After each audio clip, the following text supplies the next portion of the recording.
There is an audio that went rounds on social media where it is purported that MIRIA MATEMBE was having a conversation with the leader of opposition, SSENYONYI.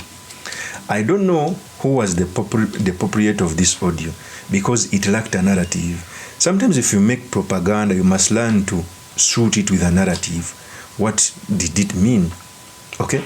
In fact, this audio came out after MIRIA MATEMBE, I think, met with General Kaguta Museveni at a certain function. I don't know what the narrative was about, but you clearly see that it was a fake audio. In fact, before I proceed, I want to play this tape. Pay a lot of attention because it's going to form a basis of a discussion. Here is the tape.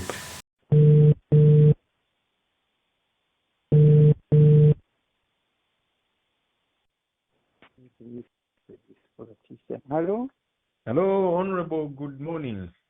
Morning, Joel. How are you? Very well, thank you. Apologies, you called. I was in a meeting, but I'm through with it. I've been looking for all of you and I can't get any of you. Oh, sorry. We were in a meeting, I think, even with the people you were looking for. We've just finished it. Even your boss? Yes, I was with him in the meeting.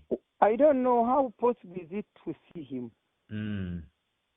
Because he was away. And I've been wanting to see him, but I couldn't. But now I'm also too busy. But now I'm here, so I was calling to see, is it possible to meet him at office? Is it possible where to find him? Okay. Office office is very busy and crowded with the vetting. Might not be very convenient. Is it, if I could engage him, and then I see, would it be convenient if he's a bit free for you to find him at Magere? Is that convenient for you, Honorable? Because I know office is very, very busy. There's many people with but the vetting. Where else does he, like now, could meet him? Doesn't he also go to some places? Like, okay, maybe let me ask him to call you. Like, for instance, right now, I'm here at Mengo Hospital for a test, which will take short. And then from here I will go to visit. From here, my engagement is in later on in the afternoon. So I could meet him somewhere where, because there is something I want to talk to him about. Okay, let me call him right away. And I see what his schedule is like. Then I'm actually going to request him to call you back so that you can agree easily. But for you can, for instance, you can tell him that right now I'm here, but they are going to take off blood. They are checking me for something. But I will certainly go to town. I'm in Mengo. Okay. And then if he was available anywhere in town, I can see him. It would be, I'll just come and see him. Okay. And we meet. He can tell me, and I meet him somewhere, like where about, in those hotels or those places nearby, not even very far. Okay, let me call him right away. Okay, thank you. That is the tape. First of all, in an audio, you clearly see that the proprietor of the audio is making it look like as if MIRIA MATEMBE was asking for assistance from the NUP, and he called the leader of opposition. One thing for sure, if MIRIA MATEMBE wanted to meet Bobi Wine, for sure, he cannot call SSENYONYI. He can call Bobi Wine directly. He has even ever visited his home. So the proprietor of this audio didn't understand that there are some people, by virtue of their caliber, they don't need to pass through anyone. Even if by the MIRIA MATEMBE called Bobi Wine straight, he would pick up. Even if he marched to Bobi Wine's home, gates will be opened. So it is a fake audio. I don't know its proprietor, the narrative behind it, but they wanted, I think, one, to demean MIRIA MATEMBE, because MIRIA MATEMBE is one of the women who has stood up for constitutionalism and human rights, most especially for ladies. And by the way, has come out to support the opposition from Besigye. Now Bobi Wine is a sympathizer of the revolutionaries. So by demeaning him as if he's asking for help from Kyagulanyi, it is demeaning. I think the person wanted to demean MIRIA MATEMBE, not knowing that at least they would have forged an audio between MIRIA MATEMBE and Bobi Wine, because Bobi Wine can call MIRIA MATEMBE straight. even marching to his office, the doors will be opened. I think for that. Secondly, another story of the day, during our nomination, the US Embassy came out with communication trying to tell its citizens that it must be vigilant. In a communication, the US Embassy came out to say, security alert for American citizens. The Uganda Electoral Commission is holding nomination for presidential candidate on 23rd, 24th. There will be rolling road closure throughout Kampala on those days, as well as checkpoints, barriers, and increased police and security presence to manage crowds.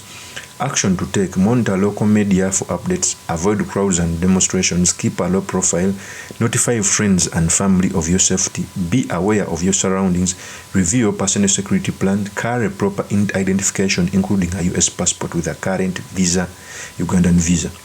That was an alert by the American Embassy. And the American Embassy got it right. In fact, even if it doesn't go it right, during election season, be rest assured that the media is going to be everywhere. Roads are going to be closed.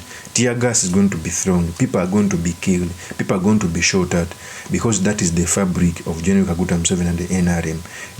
They don't want contenders. Yet they stood on the same program of defending human rights and electoral democracy. Some people forget that we had a civil war because elections were mismanaged. These people continue mismanaging elections. They think that we can be patient to the same thing. They were not impatient. Okay? So the American Embassy's duty is to protect its citizens. They are telling them the truth. Elections in Uganda is like a war. And sometimes I pity Bobby Wine. Maybe God chose him because he has a heart and a zeal to take on the dictatorship. It's not an easy thing. Your family is attacked. Remember when they bombed his family home? So for me, I think the US Embassy had this on point. I pray that we get through these elections alive, and we get through this election after getting change, because Uganda deserves change as soon as yesterday. Of course, that's my opinion. Remain yours truly, Mr. Makinde, Kabye Sulaiman Mawagari, the next MP for Makinde East constituency. I will see you on another one. Peace. Nsanyula mu vetting ye Makinde kyenayizemu kyandaze ebintu ndowooza bisatu. 1. Omubaka aliyo yasooka n'agamba mbu ebyokulonda bivuddemu ebyokwesimbawo. Teyagamba abantu muze yali abimufulumiza olwa pressure gye nali mutaddeko. Ate n'amaana agamba bwe twali tudde mu vetting kuba twagiruddemu nnyo najja ng'olwedde tutudde amawulire ne gamugendako ng'akomyewo. Ekyalaze bunanfusi bino bye tulimu si katemba mbokera bukezi n'ogamba nvuddemu ate nkomyewo. Birimu okufa kw'abantu. Abantu sayino nga beedi muto bakyali mu kkomera go n'ogamba kuba nze ntwala ekintu kino mbuno oba oweereddwa omukisa nga muganda ngo bwe bamukwasiza kawempe. Gwe abakomanda waawo babakwasizza kangereze ku mundu nga RPG bakuwadde n'amasasi agalimu. Bw'ogiteeka wansi n'ogamba nze mbivuddemu. Oba obizanyiddemu n'ogamba okomera olwassa bwate mundu wansi nze ne njibaka. Nze abadde akubagana ab'enare mu constituency okulaba nga njibafulumya. Obwo bunnanfuusi n'ambembino bye tulimu nyeko Derek si byakusaga olina okubikomya. N'avumya n'ekibiina kyaffe mbu kyali kimusaba ssente mbu bamuwe tiketi miliyoni 4 n'agaana ng'asirise. Tiyavaayo kola qualification najja ku kibiina nga kubanga kwa values affe mulimu discipline. Tiyayoleseza discipline. N'oluba lutalo olina okukolesa discipline. Komando w'amaanyi ne waabeera n'abasirikale nga banafu. Olutalo baba bajja luwangula. Ate komando omunafu ne waba n'abasirikale nga b'amaanyi abagenda kuttisa abasirikale. Nze nakitutunga Makinde East komanda waayo eya abdicating n'adduka katugenda mu protest vote. Bwe tunagenda mu protest vote n'agamba mbivuddemu.